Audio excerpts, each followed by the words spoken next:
who are found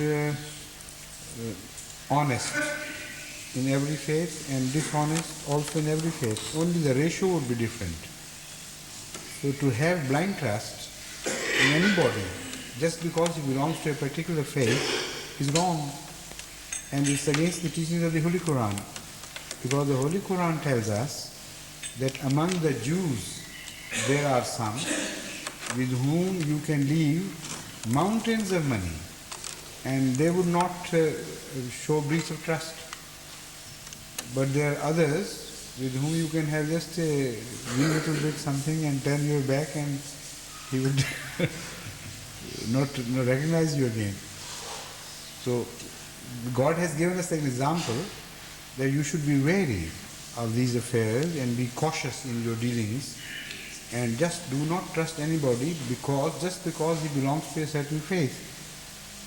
Judge the people individually, whether they are Ahmadis or non-Ahmadis.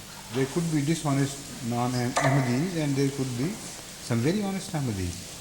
So we cannot make a claim about the integrity of Ahmadis, which claim is not made in the Holy Quran about the Muslims in general.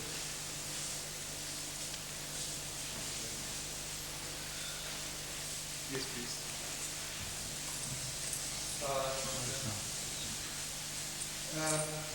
My name is Abdul Hakim? Abdul Kareem. From? Come from Greenford, Jamaat. From? Greenford? Yes. Hazur, I work in Ford Motor Company and I would like to ask my question in Urdu. Go ahead. Hazur, मैं जब आपका अर्शाद सुना वो तबलीग के बारे में, तो मेरे इर्द गिर्द ज़्यादातर सिख ही हैं। तो सिख हैं वहाँ वक्ती में ज़्यादातर? जी, उनकी अक्सरियत ज़्यादा है। तो ज़्यादा आराम हो गया आपको पंजाबी में तबलीग करें उनको। तो कैसेट्स मैं लेके गया हूँ और जो कुछ चंद एक मुसलमान है उनको। How many cases have you got for preaching among Sikhs? 12. That's right. We have got some more now.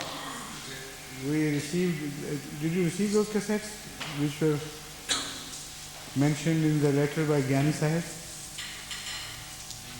This morning I received a letter from Gyani Sahib, Gyani Badullah Sahib, telling me that he has prepared some more cassettes and he is sending them along with the letter of this. But I didn't find any with the letter, so I thought perhaps the parcel is kept by you. No? Not yet, all right. Huh? अच्छा, maybe they are from America? हाँ हाँ, they could be the ones. अच्छा, all right, आप बताइए क्या कहते हैं वो सुनाएंगे आपने सिखों को? हाँ जी, तो वो सबसे ज़्यादा बेस्ट जो इस वक्त चलती है वो ये कि कहते हैं कि पहली चीज़ तो चोले के मतलब उनसे बात की, तो वो मानते हैं कि हमारे पास चोला है गुरु नानक जी का, जिसको कुरान करीम का आयत। नहीं, पहले मुझे ये बताएं कि those 12 cassettes which you are telling me about, are they the ones which I am speaking of? I have in mind 10 cassettes. We didn't have any 12 cassettes. So maybe you are speaking of different cassettes. I am talking of the cassettes which were prepared by Gyani Ibadullah Sahib in Gurmukhi. But they are 10 in number. You are telling me you have got 12. Where did you get the extra 2 from? No, those are ordinary cassettes. The one I got. They're not very much. How many cassettes for preaching among the Sikhs have you got? In Gurmukhi. Gurmukhi. Have you got any? No. No. He's got 12 cassettes, but he is speaking of Urdu cassettes. Urdu cassettes. Is that right? Yes. Now, they are of no avail for preaching among Sikhs. Yes. So, take from here. First of all, Imam Sahib, tell me, have you received the 10 cassettes, a set of 10 cassettes which are prepared for preaching among Sikhs? We have received 5 or 6. Get the rest from the department, They have been given 10 cassettes prepared by Gyani Ibadullah Sahib, and he has sent 2 more this morning. So there is a set of 12 cassettes. So the Ahmadis who are living among Sikhs or preaching among Sikhs they should make full use of these cassettes. Tell them that we don't know much about your religion or our religion vis-a-vis your religion. So you better first listen to these scholarly cassettes prepared by Yani Ibadullah, who is known among Sikhs and highly respected as a great scholar. So first let them hear them out. After that, if they have any objections, then we can send them to feed them back to Gyani Sahib and ask him to prepare some more cassettes. Right? तो हजूर वो ये कहते हैं कि हज़रत मसीह मौद ने जो ये दावा किया है कि वो तो थे ही मुसलमान आपने तो इसके मतलब हमें सबूत दें. वही मैं आपको बता रहा हूँ, समझाने की कोशिश कर रहा हूँ कि ये सारे सब अमूर पर जो सिखों से तबलीग के वक्त काम आते हैं, ज्ञानी इबादुल्लाह साहिब ने कैसेट्स तैयार कर दी हैं. अच्छा. और 10 कैसेट्स उन्होंने पहले भिजवाई थी, 2 और आज ही ख़त मिला है, उन्होंने भेज दी हैं. तो तरीक़ेकार ये है कि आप उनसे कहें कि आप को दिलचस्पी है तो नंबर वार ये सुनना शुरू कर दें. हाँ सुने, मेरी बात सुने. उनको आपने ये कहना है कि नंबर वार सुने, कोई एतराज़ या सवाल पैदा हो तो वो नोट कर लें और मुझे बता दें, आपको या नहीं. आप फिर वो मुझे लिख देना, मैं उसके मुतालिक उन्हीं एतराज़ों या सवालों के मुतालिक नई कैसेट तैयार करवा के आपको भिजवा दूँगा. और आपको आती है गुरमुखी दुनिया, आती है आपको, पंजाबी से मिलती जुलती है. आप भी साथ बैठ के सुनना शुरू करें तो आपकी भी प्रैक्टिस हो जाएगी. हाँ ठीक है. वो भी सब बातें इसमें आ गई हैं मेरे जवाब में. आपने फजल अली खान साहब चोला देखा है ना जाके खुद? जी आपको देखा है. कब? 2-3 दफ़ा शुरू में भी, उसके बाद यहाँ से जाते रहे, फिर देखते रहे. अरे मैंने कहा था कि चोले के मुतालिक उनको ऑफ़र करें, वो कर रहे हैं कि वो हर किस्म की ज़रूरत जो है हम पूरी करने के लिए तैयार हैं, प्रिजर्व करने के लिए कर रहे हैं. जी हम वो आए थे, उनका जो माफिज है वो आया था, वो बात करते हैं. अच्छा. यस अरशद. अस्सलाम वालेकुम. रहमतुल्लाह. हुजूर आपकी नज़म सुनी थी तो उसके बाद कुछ आंदे शाह लिखे हैं, अगर इजाज़त हो तो कोई पेश करूँ. अच्छा. कब? अभी? हाँ हुजूर तैयार करके हैं कुछ हैं? अभी लिखे तो नहीं, लिखे तो इस्लाह करवा ली है उनकी. हुजूर देख लें तकरीबन वैसे लगते हैं. आपकी नज़म के बाद लिखे हैं तो उनमें कुछ मुझे भी लगा है कि उनमें कुछ थोड़ी सी. अच्छा बैठे, देते हैं आपको वक्त. पहले आप मलक साहब को सुना दें गुनगुना के पास जाके, अगर वो कहें कि ठीक है तो फिर सुना देंगे आप मलक तारुमान साहब के पास. Yes, any other questions please?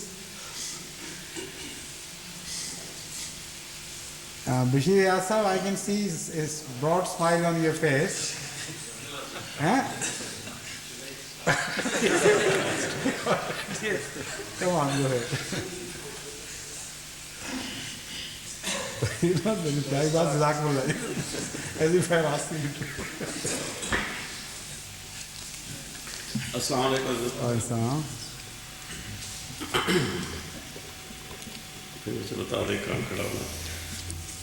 When we sneeze, we say Alhamdulillah. Would Hazur kindly advise us as to what we should do if we sneeze during the namaz prayer?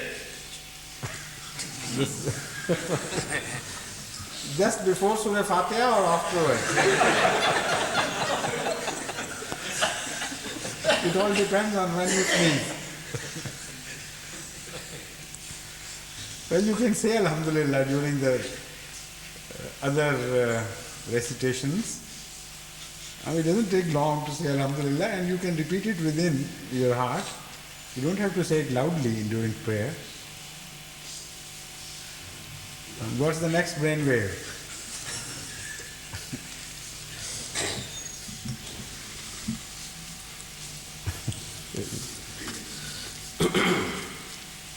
Sometimes he wakes up the whole night thinking of questions. You know, he earns them the hard way. I was asked these 3 questions in our office, to which I answered according to my knowledge, and they are: 1. Why do Along we with the wear... answers, The questions are along with the answers or without answers. answers? With answers. With answers. First question and first answer, please. First question, Satsur. 1. Why do we wear hats indoors? 2. Why do we take our shoes off in the mosque? 3. Why can't we pray while sitting on chairs instead of having different movements during namaz prayer? Would Hazur kindly guide us regarding the explanation of the above actions? You explain these things to your friends or not? I explained, but now No, just a moment. Were they satisfied? I can't say whether they were satisfied, but First find out. Tomorrow when you go meet them, find out whether they were satisfied with the answers or not. no, one of the person shared to correct my questions. So it means that he also want to know something more of that, I think. No, but first of all, let me know. No, just a moment. These questions have been answered, not as they have been put now, framed as in this case, but in different occasions, in different connections. For instance, the philosophy of the posters of namaz and so on. These questions have been answered. So let me first find out whether your answer confirms or tallies with the answers So I given read the by me answers. earlier or not. I can read the answers, very short answers. Okay, please. The short answers to these above questions, which I can think up to now, are there are different cultures in the world. In our culture, the type of turban, hat or cap we wear is a part of dress, both for outdoors and indoors. Question 1's answer. 2. Who told you that it's a dress for indoors? The turban is a dress for indoors. Who told you this? Hazur, when we go to Hazur's bath- office or somebody's office, When you go to indoors, bathroom, do under you the wear roof, turban? under the roof, Fine. and we meet the Hazur with Hazur sitting with the turban, Where? or we go to some officer sitting with the turban or Where? cap. In the In the home? offices. The office is a public place. In the indoors means under the roof. I mean that. Under. I mean I not thought- open in the office. I thought you meant in the houses, in the homes. Could be shed hall or anywhere under the shed, I think. There is no question of under the roof or without a roof. It is neither here nor there. The questions is simply this: in public life and in private life. Yes, yes, Hazur. So as against public life, in private life, you are not expected to wear turbans or anything. It's a formal dress. Wherever the formal dress is required, you wear head dress as well. Wherever the formal dress is not required, you don't wear. This is a simple answer. Yes, Hazur, they remark that you are sitting in the office now, you are not wearing the cap. I have to take off the No, hat no when I am harm. sitting in the No harm. office. While you are working there informally, casually, it's not necessary that you continue to wear your cap. So, I mean, they were asking about your particular behavior. No, Hazur, our behavior. But your behavior is not our behavior. Hazur, the background was that I had some photographs of the Hazur when Hazur went to see the arrangements for the Jalsa over there in Islamabad. But there was no roof over us at that time. No, Hazur was sitting with the Khudam inside, Inside us. and some were wearing caps. Then and I'll all say this. next question, please. Yes. 2. The place reserved for saying prayer in the mosque is touched by the forehead during a Muslim prayer, and shoes are normally dirty on their lower part. Therefore, for the obvious reason, they are not permitted to be taken inside the mosque. This is my second answer to. But the simple answer should have been that to keep the mosque clean, we take the shoes off, that's enough. Whether you touch your foreheads, you touch the ground with your foreheads or not, just apart from that, just to keep the mosque clean is highly essential because it's a place of worship. So because if you take the shoes in and your shoes, you may have walked over filth and dirt and also other, uncouth places. So it's quite natural. I mean, there is no. I'm surprised how the question arose in their minds. Hazur, they go in the So church. simple a thing. They go in the church with their shoes on and all this. That is also a house of prayer. But they don't want to keep it as clean as we want. 3. Different religions have their own type of prayer. This requires a long answer, and I have spoken on this subject so many times. And before you answer this question to them again, you read Hazrat Masih Maud writings on this subject. What is the philosophy of the posters of prayer? And he has dealt with the subject in depth and in detail. So everything which you require will be covered by the writings of Hazrat Masih Maud. Next question is. Now let me say Jazakumullah to you as well, please. If I get time, then I will ask the question. Okay, please, but Jazakumullah for the time being. ठीक है. Any other question, please? Arshad, what is the opinion of Malik Sahib about your point? Does he pan? अच्छा, बहुत अच्छा, very good. Right, all right. हुजूर आपकी वो जो बहुत लंबी सारी नज़म है वो मैंने सुनी तो लंबी सारी तो काफी शिकवे से कहा है आपने. नहीं, शिकवे से नहीं, बल्कि अच्छी है. थी तो लंबी बहुत, मगर बाकी वो टाइम का एहसास नहीं.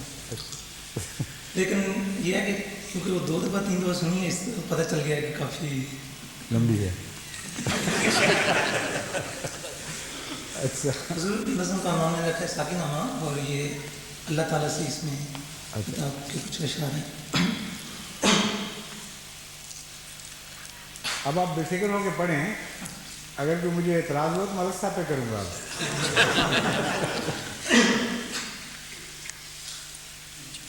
ऐसा की जरा अपना चेहरा दिखा दे, ऐसा की जरा अपना चेहरा दिखा दे कि चेहरे को मेरे जरा फिर खिला दे, ऐसा की जरा अपना चेहरा दिखा दे कि चेहरे को मेरे जरा फिर खिला दे, ऐसा की जरा अपना. सारे जहां को वही मैं पिला दे, सारे जहां को वही मैं पिला दे, जो बंदे को आखिर खुदा से मिला. सारे जहां को वही मैं पिला दे, सारे जहां को वही मैं पिला दे, जो बंदे को आखिर खुदा से मिला दे, ऐसा की जरा अपना. है सुन्नत ये तेरी अज़ल से अब तक, है सुन्नत ये तेरी अज़ल से अब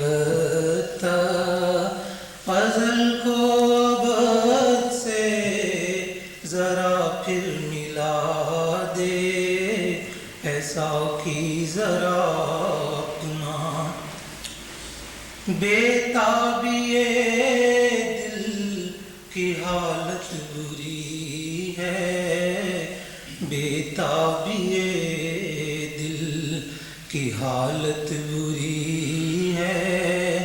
खुदा के लिए अब, खुदा के लिए अब तो पर्दा उठा दे, ऐसा कि जरा अपना चेहरा दिखा दे, ऐसा कि जरा अपना के मुंतज़िर जिसकी मुद्दत से आँखें, के मुंतज़िर जिसकी मुद्दत से आँखें, वो जलवा दिखा दे, शताबी दिखा दे, ऐसा कि जरा अपना चेहरा दिखा दे, कि चेहरे को मेरे जरा वो खिला दे, ऐसा कि जरा अपना वो पल काश देखूं इसी जिंदगी में, वो पल काश देखूं इसी जिंदगी में, कि तू अर्श को ला ज़मीं पे बिछा दे, कि तू अर्श को ला ज़मीं पे बिछा दे, ऐसा कि जरा अपना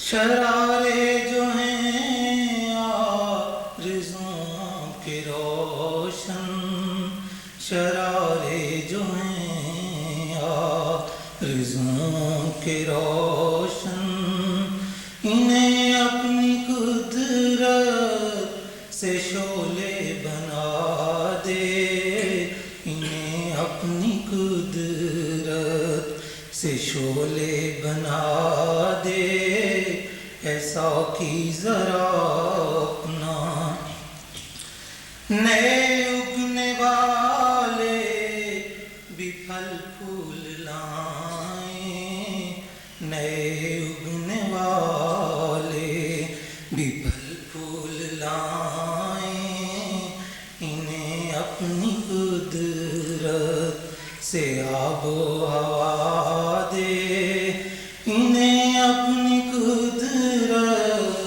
से आबो हवा दे, ऐसा कि जरा अपना मुझे दर से सब्रो रिज़ा देने वाले, मुझे दर से सब्रो रिज़ा देने वाले, उन्हें भी तो आखिर जरा सी हया दे, उन्हें भी तो आखिर जरा सी हया दे, ऐसा कि जरा अपना जरा सी हया से बनना कुछ नहीं उनका, उनके जरा सी हया से उनका कुछ नहीं बनना। मुझे दर से सब्रो रज़ा देने वाले, मुझे दर से सब्रो रज़ा देने वाले, उन्हें भी तो आखिर जरा सी हया दे, उन्हें भी तो आखिर। हुज़ूर मैंने दोबारा दोहरा दी इसलिए ज़्यादा हो जाए उनके लिए। क्या ज़्यादा हो जाए? ऐसा कि जरा अपना चेहरा दिखा दे,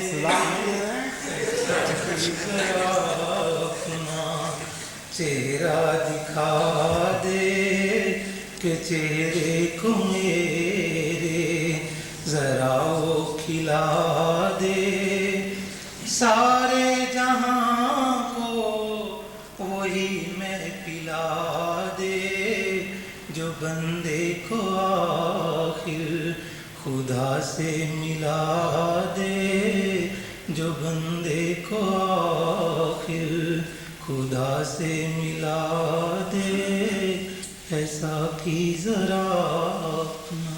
جزاک اللہ. ویسے ایک بات بتاتے جائیں, ابد کو ازل سے ملانے کا طریقہ تو بتایا نہیں آپ نے. ہاں حضور, یہ حضور بس آپ نے نظم لکھنے کے بعد ہی لکھی ہے. ہیں؟ آپ نے نظم سننے کے بعد ہی لکھی ہے. نہیں تو دیکھیے تو بعد میں ہے, جی مگر یہ شعر لگتا ہے پہلے کا لکھا ہوا ہے, ازل سے ابد ملانے والا. حضور اس کا مطلب نہیں سمجھا میں, بس سمجھائیں ذرا کیا مطلب ہے. حضور میں تو سمجھتا ہوں وہ یہی ہے کہ جو کل گزر جاتا ہے نا وہ ازل بن جاتا ہے. ازل وہ پہلا لمحہ نہیں ہے میرے نزدیک. میرے نزدیک جو کل گزر جاتا ہے وہ ازل ہے, اور آج جو شامل ہے اس کا بھی کچھ حصہ ہے, یا آج جو شامل ہے اور آنے والا جو کل ہے وہ ابد میں شامل ہے. ہاں, تو ابد کو ازل سے ملانے کی جو درخواست کی آپ نے اللہ تعالیٰ سے, وہ الگ الگ ہیں, اس میں ملے نہیں ہوئے. نہیں حضور ملے ہوئے ہیں, لیکن میرا یہاں مطلب یہ ہے کہ گھوش کے میرا مطلب یہ ہے کہ جو پیچھے ہمارے جو نیک لوگوں کے ساتھ جو واقعات پیش آتے ہیں, جس طرح مدد ہوتی ہے ان کی, وہی جلوے جو ہیں وہی دوبارہ وہ ہوں اور لگاتار ہوتے ہیں. اس طرح کہ جو گزرے ہوئے جو ہاں, ویسے یہ آپ کا ایڈوانٹیج ہے کہ دعا ہے, ہاں جی اس لیے اللہ تعالیٰ ضرور سمجھ گیا ہوگا. ہاں جی بہت شکریہ.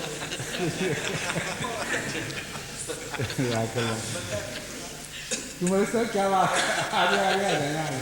حضور نے ارشاد فرمایا کہ یہ ازل سے ابد کا کیا ملا. جب مجھے یہ سنا رہے تھے تو میں نے ان سے یہی عرض کیا تھا کہ اچھا ابد سے کس سے ملے گا, لیکن میں نے ان کو پھر اس اجازت دے دی. غلط نہیں کہا ہے, اس لیے کہ میں نے کہا شاید ان کا فلسفہ ایسا ہی عمیق ہے وغیرہ ہے, تو وہاں مجھے بتایا تو پھر سمجھ آئی نا کچھ تھوڑی تھوڑی. آ جائیں آگے کہاں آگے.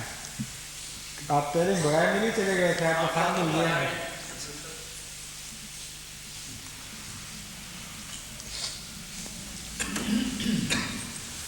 اور جیسے کہ بات چپ کر کے کھسک گئے, پتہ نہیں لگنے دیا, خط سے پتہ لگا آپ کے.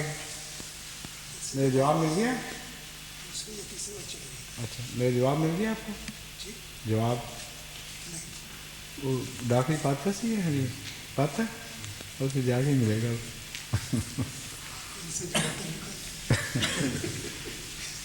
اور آئی اینی کوشچنس پلیز. ہاں ہاں یہ سمجھیے.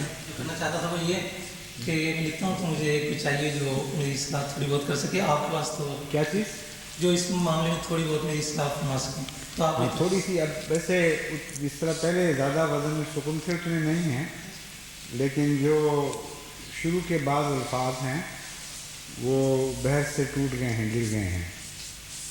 سارے سے شروع نہیں ہو سکتا, اس کا کوئی مصرع اس وزن سے نہیں شروع ہو سکتا. سہارے سے ہو سکتا ہے, سارے سے نہیں. سارے والا شعر پڑھیں پھر میں آپ کو بتاتا ہوں. سارے جہاں کو وہی سارے جہاں سے وزن ٹوٹتا ہے, سہارے جہاں ویسے بےمانی ہو جاتا ہے. ایک اور جگہ بھی اسی طرح آپ کا شروع پہلے لفظ کی وجہ سے وزن ٹوٹا ہے. وہاں سے شرارے والا نہیں, اور شعر کا پہلا لفظ پڑھیں گے نا, آپ بتا دوں. پہلا صرف سارے جہاں ہے سنت ہے سنت ہے سنت ہے سنت. ٹھیک ہے آگے. مجھے در سے صبر و رضا. وہ ٹھیک ہے آگے چلیں. وہ پہلا لفظ پڑھتے ہیں ہر مصرے کا, ہر شعر کا. اس میں ایک میں تو بے تابیہ دل, بے تابیہ دل, یہ ہے غلط.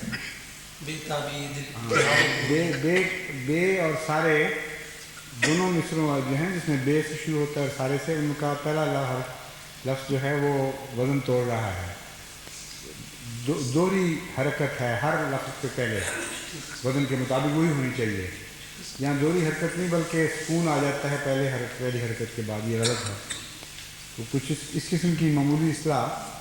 جیسے حضور آج کل دوسرے شاعروں نے تو سب کچھ توڑ دیے ہوئے ہیں, وہ تو آزاد کرتے ہیں. اچھا وہ جو کہتے ہیں نا چھوڑ دیے سب کچھ, اس میں بھی ایک ہوتا ہے قانون, وہ عام آدمی کو پتہ نہیں لگتا. معذرت کی طرح آزاد شاعری کوئی بھی نہیں ہے.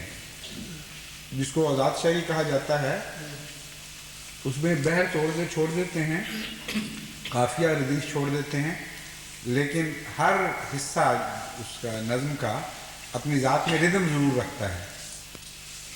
وہ عام آدمی سمجھتا ہے لمبے مصرے چھوٹے مصرے ہو گئے ہیں, حالانکہ वो नसर नहीं है कि जिसको कहीं बड़ा फिगर लिख दिया कहीं छोटा, तो हर एक के अंदर एक असलूब है नज़्म का, उसको वो शायर कायम रखता है। तो ना वाकिफ़ समझते हैं कि नहीं है, उसमें होता है वो भी। ज़रूर वो आपके नज़दीक वो नज़म लिखनी मतलब मायूब तो नहीं क्या? मायूस का इजहार है कि जिस तरह भी हो सके, बाद लोगों को वो इजहार पसंद है। जैसे हजूर मैंने एक दो लिखनी शुरू की थी, लेकिन मैंने समझा शायद कि नहीं, मगर वो जो हर आदमी नहीं लिख सकता, उसके लिए भी वो कानून चाहिए, कोई अंदर से एक रिद्म होना चाहिए अपने अंदर एक। तो इसके लिए फिर मुझे आप देंगे मेरे को बड़ा मुश्किल है मेरे वक्त में। आपके पास नहीं मतलब, और कभी कभी तो आप कोई 6 महीने बाद तो आपको एक लिखते दूँगा। देखेंगे मैं क्या पीछे।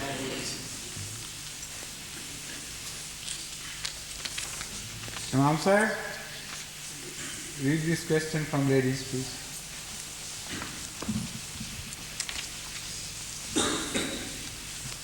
Have you ceased to provide them with microphones, No, direct system? today only we missed it out. Only today? Yes. And also the last week it was only that day too. This is So this is a question from ladies' side. It is written, prayer salat is likened to a stream of pure water. If you enter 5 times a day, you can remove spiritual impurity. How should women remain pure when they are unable to enter the stream due to their monthly periods? because they are doing it in view of Allah's injunctions. During that period they are in a state of prayer, because worship as described by Hazrat Muhammad Mustafa Sallallahu Alaihi Wasallam is a word which covers almost the entire activities of human life. The whole spectrum of human activities is covered by the word worship if you remain in a state of obedience and begin to do things or learn to do things for the sake of Allah. So if a person abstains from saying prayer or keeping fast or doing any other such part of worship for the sake of Allah, because Allah has so said, then that act of not doing also becomes a prayer. And such ladies are pure. They remain pure. This concept of spiritual filthiness, which is erroneously attached to that period to which the lady is referring, is totally foreign to Islamic view. Islam does not endorse such views. The Holy Quran says, Huwa azan. That is indisposition. It's not impurity at all. So during indisposition they are told to not to say worship. First of all, they are given this permission for their own sake as well.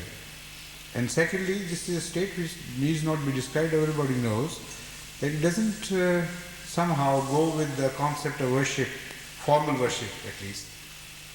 But within their hearts, they can continuously remember Allah. They can recite the Holy Quran. They can do other acts of piety, but they are not permitted to touch the Holy Quran with their bare hands, because sometimes inadvertently there is a possibility of their hands being, say,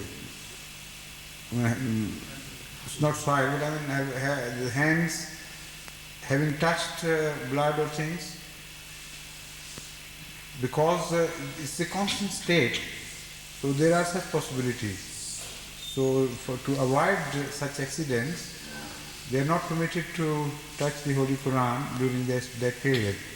But the recitation is permitted. Remembrance of Allah is permitted. Constantly they can be in a state of remembering Allah or saying prayers. So they are not barred from anything in spirit. Only the formality they are not permitted to do, because as I told, might be just for their own sake, for their indisposition, and also from the formality point of view, you cannot perform regular formal prayers without wuzu, without ablution. And in this state, it's impossible for you to have ablution. And a woman cannot have ablution while constantly the ablution is being broken. So, if you take it just technically and formally, then you are not in a state to say the prayer at all. But that does not bar you from remembering Allah and purifying your hearts. So nothing is begrudged the ladies in this respect.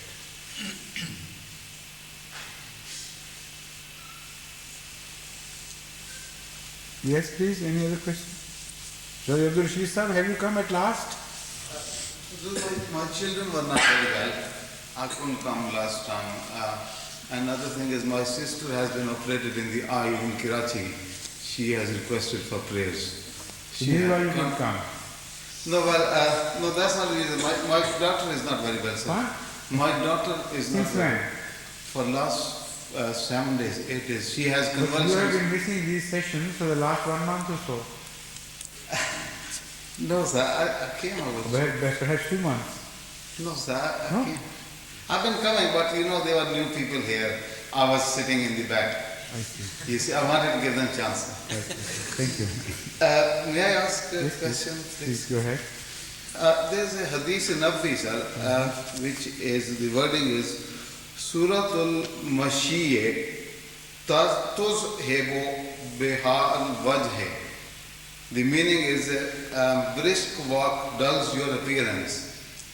What? Brisk walk? Dulls your appearance. Facial appearance. जल्दी जल्दी चलना चेहरा की रौनक को मार देता है. But this is not possible. This is our Just a moment, because Hazrat Muhammad Mustafa Sallallahu Alaihi Wasallam himself walked so fast that the companions described his walk as if he was coming downhill, flowing automatically. And he walked without effort, yet he walked so fast as if he was coming downhill. This is the description of the companions of Hazrat Rasul Kareem Sallallahu Alaihi Wasallam. So how could he have said anything against his own act? He couldn't have discouraged fast walking while he himself did so. And in our time, Hazrat Masih Maud also walked very fast.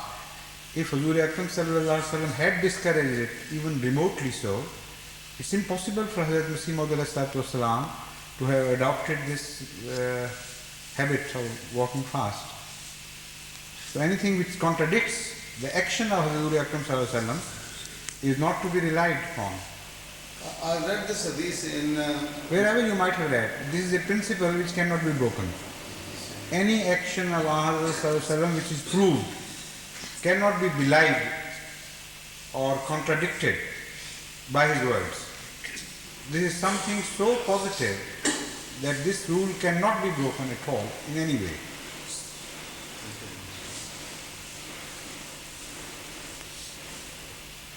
May I ask? Next question, please. There's another hadith, sir, which I was reading. لِكُلِّ دَاءٍ دَوَاءٌ.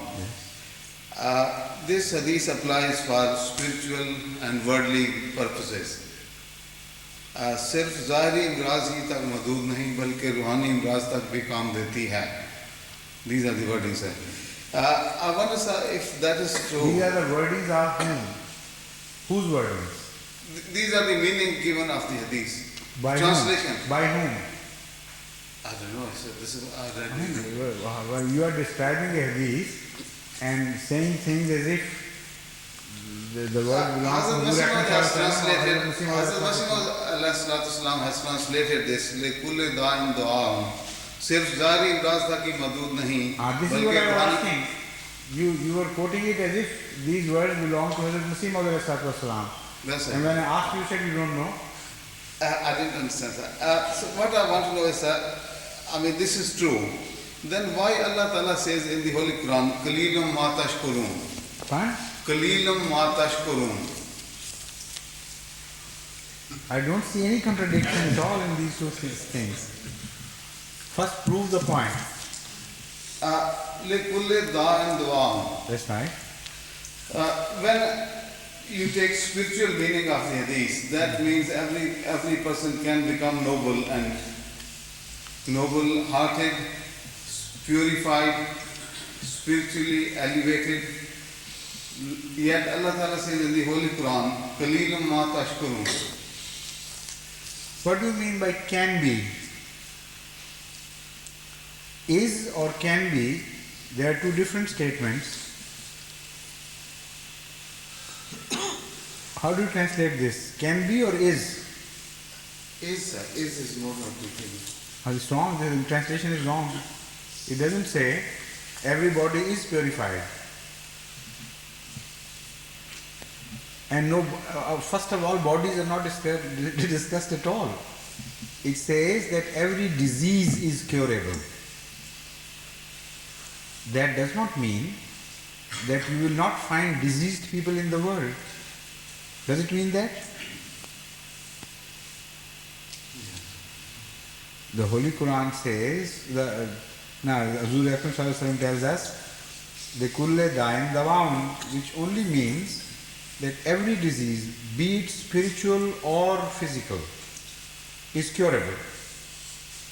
It does not obviate the possibility of diseased people, and it does not at all negate the concept of disease as such. So the meanings you are attaching to this tradition simply do not belong there. And because you are putting words into the mouths of hadith, so your words are in contradiction with other things, not the words of hadith itself.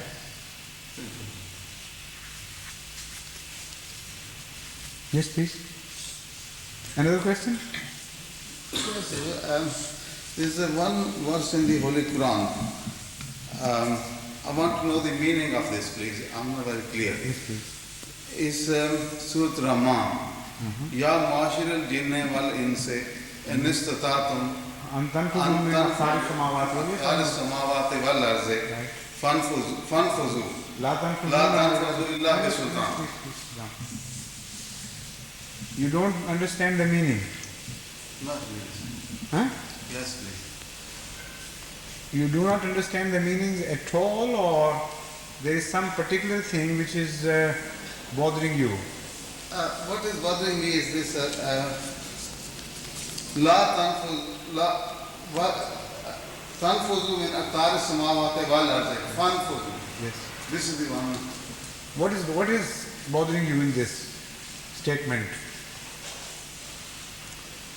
You see, First of all, translate this verse. In English, so that Mustafa Sabit can also understand. As if he didn't understand it. It's difficult for me to translate. Could you kindly throw some light? Huh? Could you kindly explain? What should I explain? What is Ya bothering you? ma'ashirul jinni wal insi in istatatum an tanfuzu min aqtar samawati wal ardi fanfuzu. Yes. This fanfuzu, I mean, Allah is asking them to, if you can get out, do. Yes. So what is wrong with that challenge?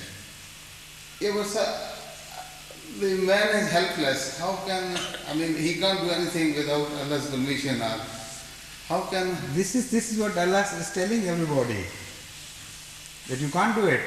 This is a way of saying it. We dare you, do it, but we will not be able to do it.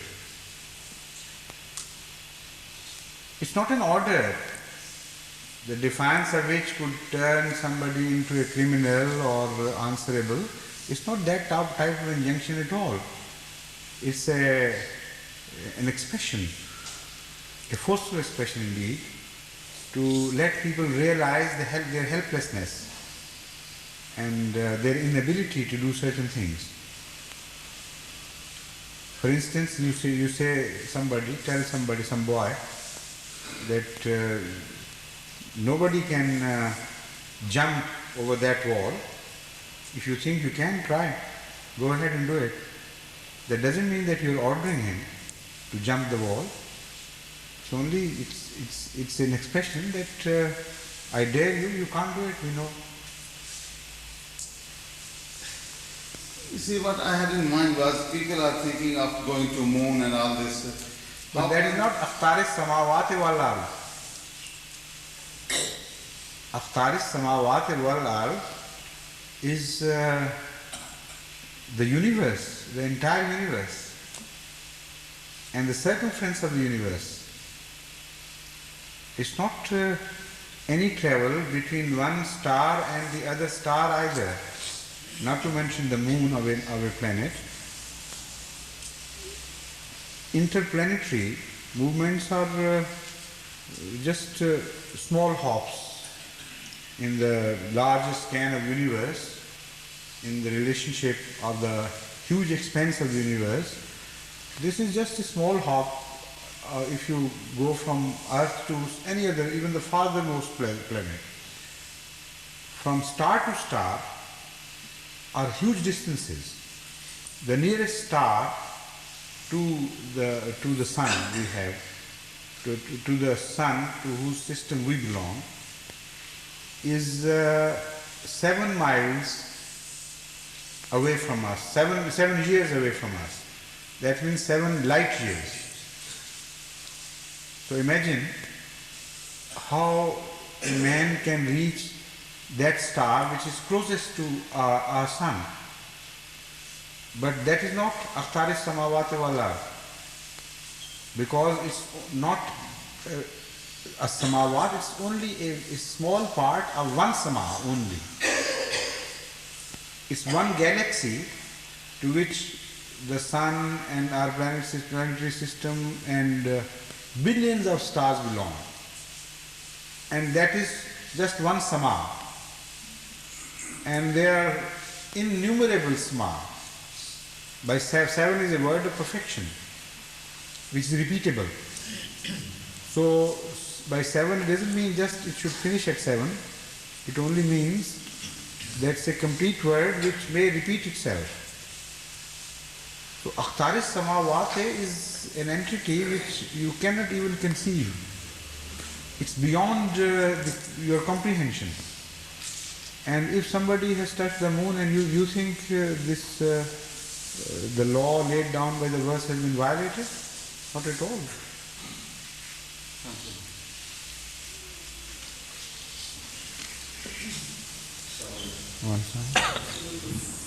Since you've been mentioned, there's been a mention of intergalactic, interplanetary travel.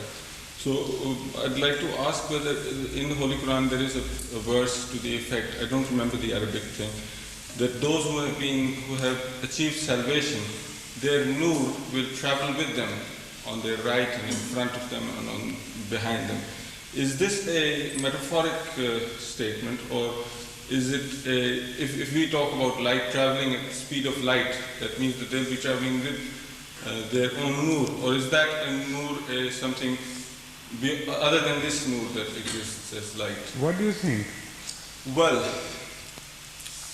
the reason why I'm asking this question was that some people feel that eventually salvation will be when man will escape you see, they say that this planet is doomed to destruction, or man has himself caused such a lot of, made such a lot of stockpile of destructive elements. So it alone, or the other thing is that there will be a water crisis. They feel that there will be a crisis of water in this planet eventually, because of But what has it to do with your question? No, because I'm coming to that. The question is that some people feel that because of these imminent dangers to planet Earth, eventual salvation results in the man achieving intergalactic travel and going to certain solar system where life can exist as such. And that will be when he will be able to travel at the speed of light. But still I can't follow your question. How is this explanation connected with the verse وَنُورُهُمْ يَسْعَى بَيْنَ أَيْدِيهِمْ?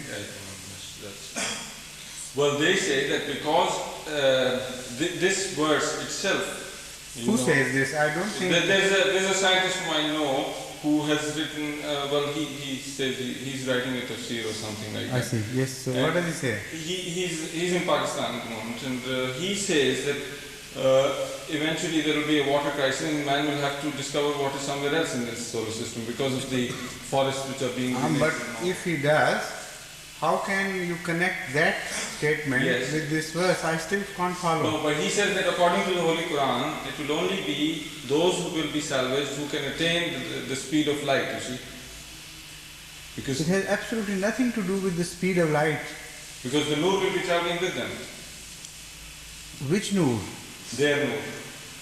Rasul Akram Sallallahu Alaihi Wasallam did not have a Noor. You He see? did, and he did travel at enormous speeds, didn't he? What speed? In the Mirage. And so your concept of Miraj No, is also it- borrowed from that gentleman? No, it is not.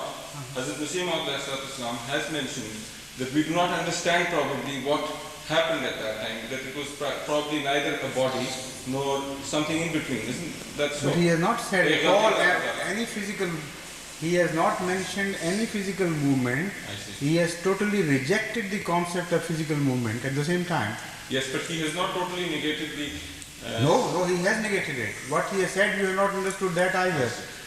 What he has said is simply this, that experience of Miraj is something which is not shared by others. So they cannot conceive it because they have not gone through that extremely refined experience. As far as the Miraj is concerned, he himself has positively told us of the nature of Miraj. He says, it was the Qalb-e Muhammad Mustafa, the heart of Hazrat Muhammad Mustafa Sallallahu Alaihi Wasallam, which was Arsh, where he found Khuda, where he found his God. So not only that there was no movement required, in fact it was within him that the whole thing happened. And this is why the Holy Quran says, Ma kadhab al-fuadu mara. What passed by the heart, what the heart observed, heart didn't tell a lie in describing that. So all that happened within the heart of Hazrat Muhammad Mustafa Sallallahu Alaihi Wasallam. So this is all very clear by Hazrat Masih Maud. Only the experience is something which you cannot imagine because you have not gone through such experiences. But as far as the Noor is concerned, Hazrat Muhammad Mustafa Sallallahu Alaihi Wasallam is described as Noor. And not only Noor, Nurun ala Noor. Yet he never traveled at the speed of light, much faster of course, in the sense of spiritual worlds. But that is what the Holy Quran means, and that is what we find the meaning of Noor as applied to Hazrat Muhammad Mustafa Sallallahu Alaihi Wasallam. So this ayat when that the Mu'mineen, their Nur will travel with them, this also is a spiritual. It is not in spiritual in what sense? Not in the sense of what the peers think of spirituality. It is in very real terms. Noor means light. They do not rashly act. They do not blindly move. Whatever they do, they do it in the light of Allah's guidance. Nuruhum yasa baina aydihim. And according to the light they have received from Allah, their actions should be judged. They would be better or best or less than that, or whatever the state of their actions be, that would be only judged by their Noor. That is to say, how deeper a contact they have established with their Lord, with the Holy Quran, with the conduct of Hazrat Rasulullah. That is the Noor of every moment. So that walks ahead of them. They never outdo it and madly rush into things which they can't see and cannot judge. This is the meaning. Can I ask the second question? So please sit down. Let me first give somebody else a chance. Yes.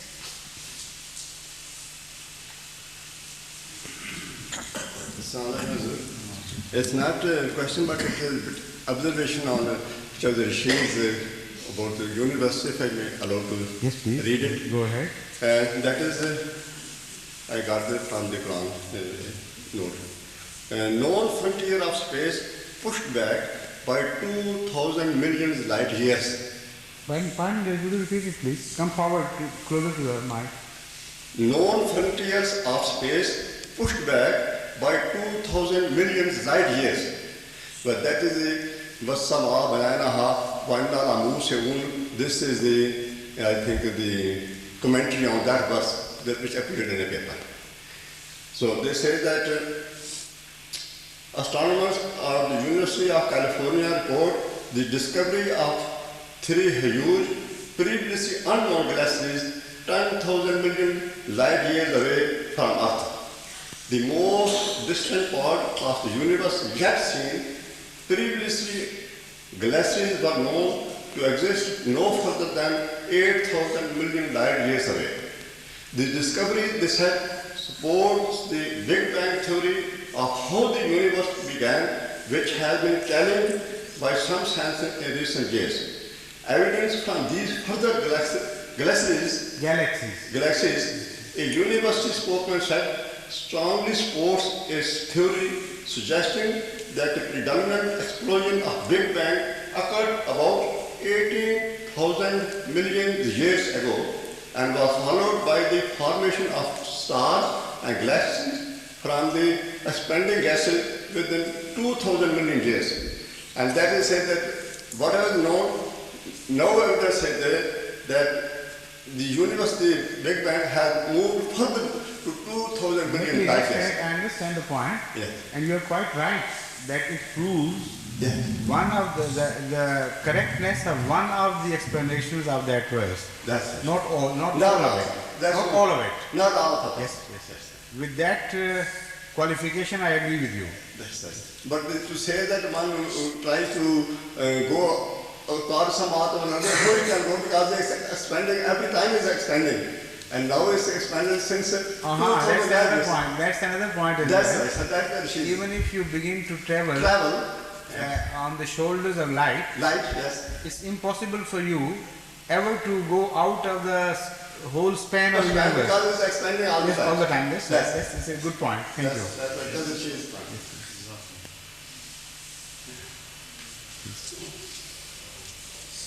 Any other question? Rashid Saab, you wanted to say something afterwards? No, I'm sorry, Bashir Hayat Saab. Bashir Hayat, yes, please.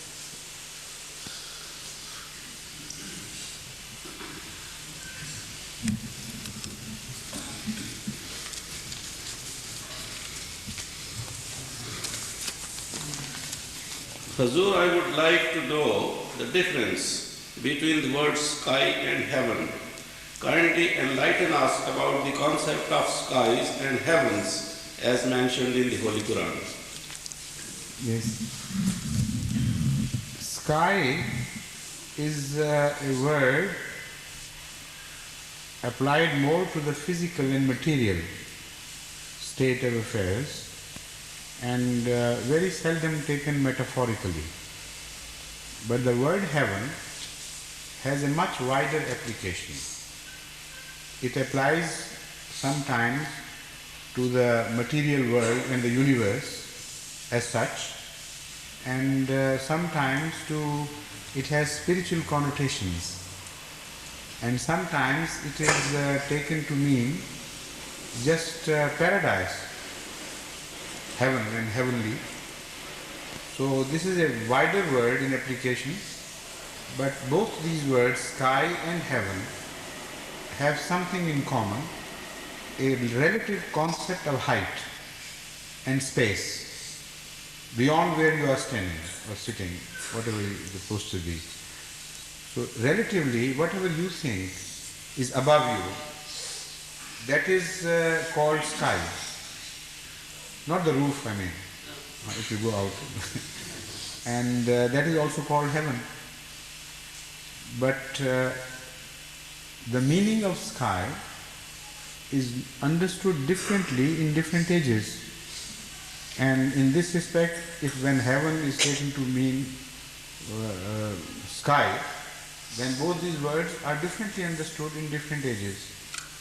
Sky once was understood to be just the height, which finished after a while with a plastic cover, and then they started the second height in third and fourth and seventh, and there was no height.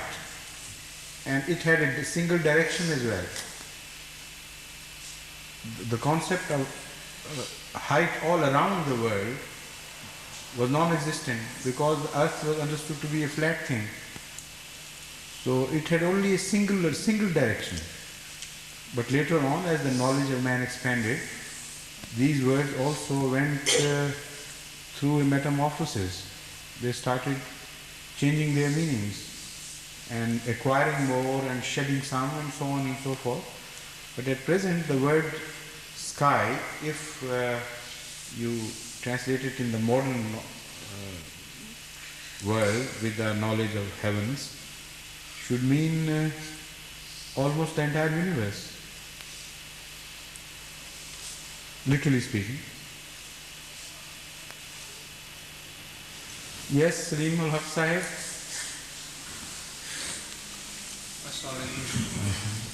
Huzur, the word Alameen and Samawat wal Arz, does the Alameen cover this word Samawat wal Arz? Alameen is a much wider word than heaven. And heaven is a much wider word than the sky. So it will take me a long time to describe Alameen. Although I started speaking on this during my last Dars of Ramadan, but I couldn't finish it.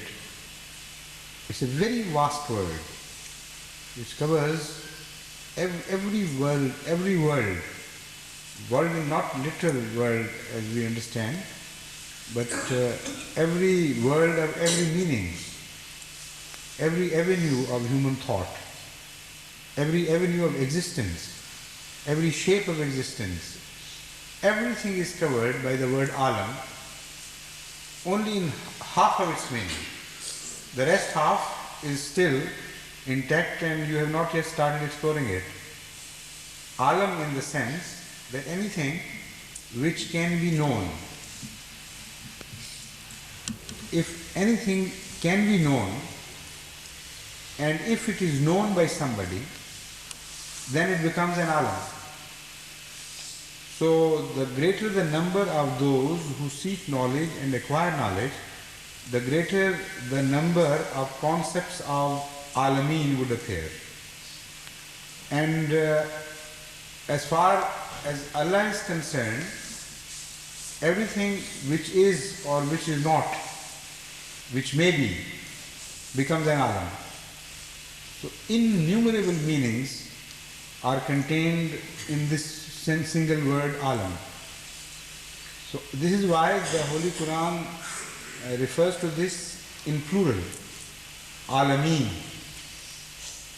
indicating that there are innumerable existences, and each existence in itself is an alam. But when you relate it to the one who has observed it, who has gained some knowledge about that particular thing, then each single alam becomes or can become innumerable alameen, because your concept of that single thing would be different from my concept. And because alam is a word which cannot be understood without a concept, so there can't be a single alam as far as various observers are concerned. From their point of vantage, the alameen would change despite the fact that there is just a single object as an object of observation. This microphone, you understand something about it, and you see a part, an angle of it, and I'm seeing another angle. And also, some people understand is much more than some others do, the phenomena and the working. And with the word microscope, some have associations, some others have different associations, some have no associations.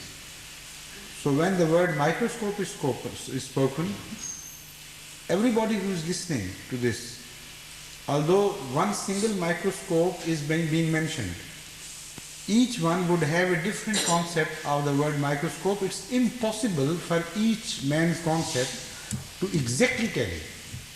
There will be some difference of shade here or there.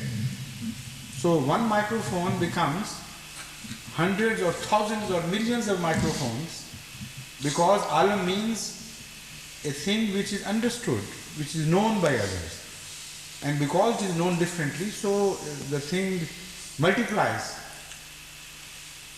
So the word alam is an alam in itself.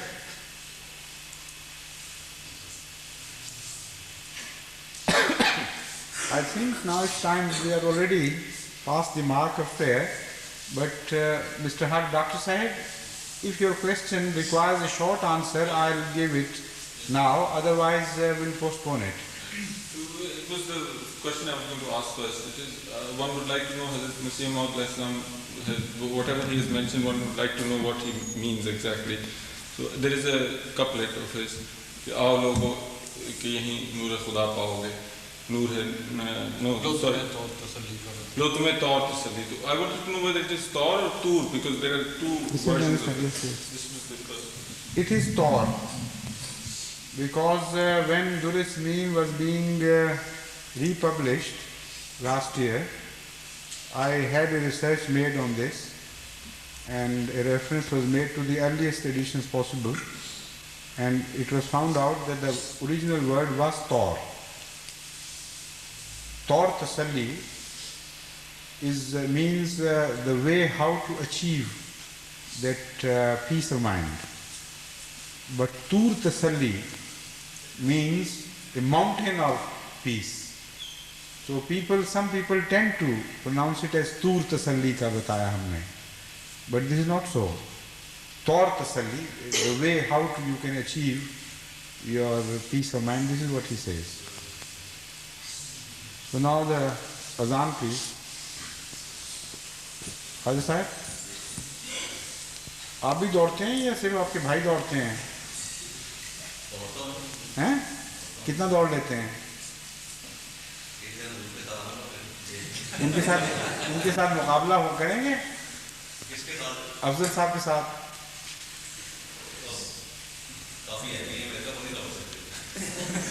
अच्छा, कहाँ है अफजल साहब? अच्छा, फिर हो जाए एक दिन मुकाबला दोनों का, ठीक है।